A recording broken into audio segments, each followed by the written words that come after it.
The gift that keeps on giving this series, and it has delivered another day full of ebbs and flows and troughs and crests. So we welcome Sanjay Manjrekar on ESPN Cricinfo Match Day with a sense of impending emptiness almost that this great series is approaching its final chapter. Yeah, actually, that's a feeling you'll get when the series finishes, because that's something about cricket in Australia. And since India becomes such a good side, we call it the #toughest rivalry. It's also an exciting rivalry. There used to be for India another rivalry, which is now turning out to be played in front of empty sort of theatre, or it's not quite, doesn't have quite the content that we expect. But India-Australia is just getting more and more fun. And this latest chapter, we are potentially standing at the cusp of its final day. And the state of play is intriguing. India 141 for 6 at stumps on day 2, leading by 145 on an SCG pitch which has seen for the first time in 45 years, Sanjay, the first 2 innings fold for less than 200. Where does this game lie right now? I think it's about numbers and a certain man being fit. If India get another, 40 runs and Bumrah fit, should be India's game. I mean, more India than Australia. Bumrah unable to bowl and India gets 60-70 runs more, which is possible with Washi and Jadeja there, then India win. Anything other than that, you have to, worry for India's sake. So Bumrah's fitness and just a little more runs, because if there's a collapse from now on, say 150, 160, it will be tough even with Bumrah. So that's how beautifully this match is poised. And while there are so many other pieces of this day to unpack, that is such a dominating storyline. Jasprit Bumrah pulling up with what we are told is a back spasm, which makes sense given that he's been carrying this series on his back for a month and a half now. Yes, and if it was anything more than a back spasm, I think the whole country would have been in a spasm. So it's good to know, but I don't know whether that was a rehearsed answer that was given, because I'm sure the team management knew that question would be asked, because you wonder if it's a back spasm, why would one go all the way out of the ground to have a scan. So let's hope it is what they say it is, and that's great news. But India still need a few more runs. The one thing they will be happy about, India, as we tuck into the events of day 2 as it panned out, is that finally in the second session of the second day of the 5th test, they've had a bowling display where the full seam attack has showed up. That they showed up when Bumrah was off the park is something that will give this team immense satisfaction. Nitish Reddy got a couple of wickets, but Prasidh Krishna is the biggest story. Tells you something about the pitch, that if you get the ball in the right place and from a certain height, you can get a guy like Steve Smith out and Alex Carey through the gate by Prasidh Krishna. So that was great. Just imagine if India had another seamer, but then imagine Washi wouldn't be there with Jadeja. So all those things are out there. But India were buoyant after that performance when they had that 4-run lead, purely because it came in the absence of Bumrah. So they must have felt that we aren't such a bad bowling side, because that was a tremendous performance. And the lower half of Australia have actually troubled India a lot in the series. So that was just great. And you could see the confidence then spill over at the start of the Indian batting innings. Yes, just finishing that bowling thread, first on Prasidh Krishna, had an iffy start to his spell. The first 4 or 5 overs he did feel a bit out of sorts. What did he change to get those results? Nothing. Sometimes you just got to bowl. I mean, look at Steve Smith. That first wicket must have given him a huge boost of confidence. Until then, there are nerves. He's been there in Australia for a long time, hasn't got a break, and it's such a crucial game where every run matters. It's not a 450, 500 kind of test match where you can have some cushion to begin with. So struggled with rhythm, confidence and accuracy, but that particular ball, which Steve Smith until then would not have expected that length. Steve Smith, by the way, was looking really good. And then that changed, because immediately the speed was up. He was in the 140s, which he normally bowls. And as I said, any ball that was bowled from a height at a particular, in a particular area, there was some help, and that's all he did. He's got a bit of aggression from within, which is always good. It was good to see Mohammed Siraj also in that morning burst, which in particular got those wickets of Konstas and Travis Head. Yes, and important wickets. So, and it was nice to see Bumrah using the situation, match situation as well, with Mohammed Siraj bursting through with his couple of wickets. He decided to bowl shorter spells, got Prasidh Krishna in while there were new batters in. So Siraj, not in just the last game, has, despite the workload, we talk about Bumrah's workload, Siraj as well has been doing a lot of bowling. That was really good, and that is the reason why Indian cricket currently is where it is, despite missing some of their key bowlers and their batting being such an unpredictable part of their game, that they're still competing with a team in their own backyard on the third consecutive tour. Is great growth for Indian cricket.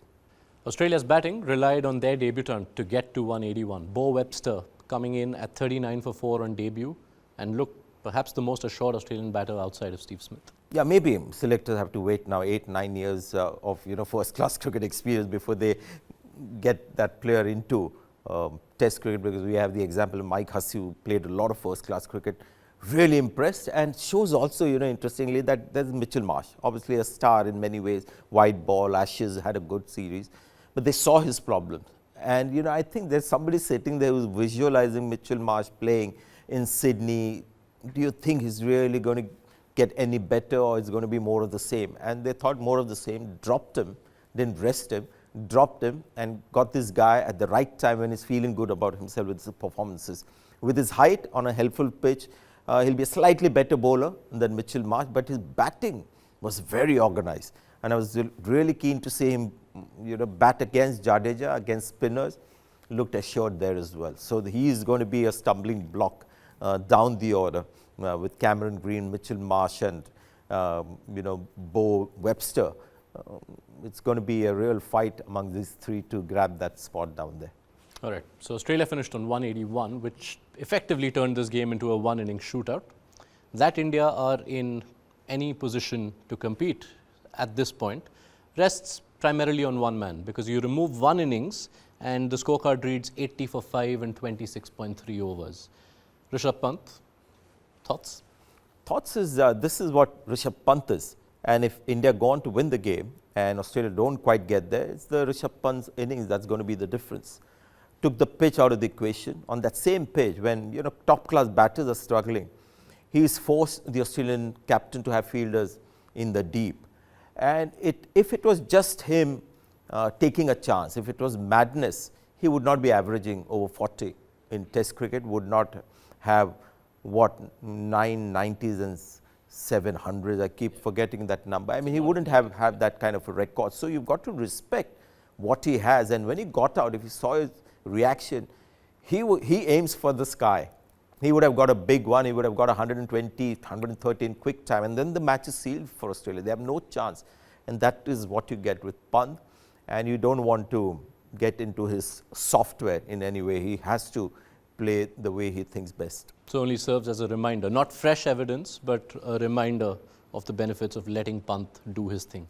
And always you have certain players you've got to leave alone. Virendra Sehwag in his time, and Rishabh Pant, who I think is doing even more magical things than Sehwag, who I was a big fan of, especially has to be left alone. But he is not like Virendra Sehwag. He's still more out of the box with his actual game. Sehwag was more out of the box with his thinking. Yeah. If you love it when they live by the sword, you perhaps have to accept it when they die by it. The rest of India's batting approach, they came out with a clearly different line of attack for this second innings. Was it the right call? We'll see, because I'd love to see Australia trust their defense a little more and play sort of traditional cricket, because India clearly felt that this is a page where you can't keep defending or play without attacking, because there's going to be one ball that will get you. You could see in the way Shubman Gill picked on Beau Webster to go after him, got out. So there was a certain amount of urgency started by Yashasvi, Jaiswal and Rahul, although it wasn't very obvious. All of them perhaps felt there's no point in trying to survive and play in the old-fashioned way of building your innings. And that's their reading of the pitch that got them to play in that fashion. We'll see how Australia bat. And if they bat normally and are able to get more runs than India, then we have to, in hindsight, say that maybe we misread the pitch. When you decide on such an approach as a team, is it prudent to let for it to not be an entirely collective effort. If there are some batters, in this case, say a KL Rahul or Shubman Gill, even a Nitish Reddy, who have succeeded in their defensive game on the tour, is it prudent to let them still do their thing? I have no idea whether it was a team decision and everybody had to go in one direction. Normally they're left alone. If somebody finds it tough to hang in there and wants to attack, basically giving yourself the best chance to survive and get runs. So each has his own way. But I think there was perhaps, if I have to be really hard, because India have had a good day with the ball and to an extent with the bat as well. Maybe they attacked a little too much. Nitish Reddy getting caught in the middle of Shubman Gill in the way he got out. Jaiswal got a great delivery. Rishabh Pant played like Rishabh Pant. Virat Kohli, what can you say? So I don't think any major blunders were made by India, but and if at all those mistakes came, it was because they felt attack is the best way to go. Yeah, a couple of storylines continue to repeat themselves. Scott Boland being Scott Boland, Virat Kohli, 8 out of 8 dismissals nicked behind the stumps. Just setting up day 3 for us, what's the ideal game plan for both sides? India will be hoping, that Washi, who's got a good defense, Jadeja, who relies a lot on a defensive start, don't get a jaffer in the morning and, you lose a wicket and then India will have a problem.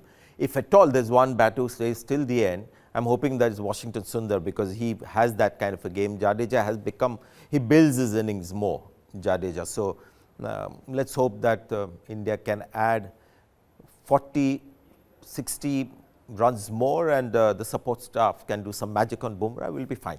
All right. Thank you, Sanjay Manjrekar. The stage is set for a Super Sunday in Sydney, potentially the last day of this spectacle of a series.